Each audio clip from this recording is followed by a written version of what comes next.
நீங்க தலையில பூ வைப்பீங்களா? ஏன் வைக்கிறீங்க? ஏன் வைக்கிறோன்னு தெரியாம இவ்வளவு காலம் வச்சுக்கிறாங்க பாரு. ஏன் வச்சுக்கிறீங்க?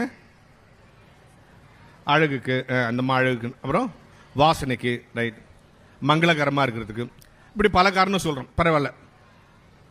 ஆனா பூ வைக்கிற பழக்கம் எப்படி வந்துச்சுன்னு ஒரு சின்ன குறிப்பு இருக்கு தெரியுமா? இப்போ நான் எனக்கு பசிச்சுன்னு வச்சுங்க, வயிறு சூடாயிடும். உணர்ச்சி வசப்பட்டேன்னு வச்சுங்க, உடம்பு சூடாயிடும். கோவப்பட்டா என்ன ஆயிடும்? மூளை சூடாயிடும். இதான் சயின்ஸ். பசிச்சா வயிறு சூடாயிடும், உணர்ச்சி வசப்பட்டா உடம்பு சூடாயிடும், கோவப்பட்டா மூளை சூடாயிடும். அதனால தான் கிராமத்தில் கோவக்காரனை சொல்லுவாங்க, அவன் ரொம்ப மூளை சூட்டுக்காரன்பா சொல்றோம்ல. நம்மளே சொல்றோம்ல, கோவம் வந்தா மண்டை காயுது மரியாதை போயிடுன்றோம்ல. அப்ப கோவம் வந்தா மூளை சூடாயிடும். இதுல யாருக்கு தெரியுமா சீக்கிரம் சூடாயிடும்? பெண்களுக்கு தான் சீக்கிரம் சூடாயிடுமா.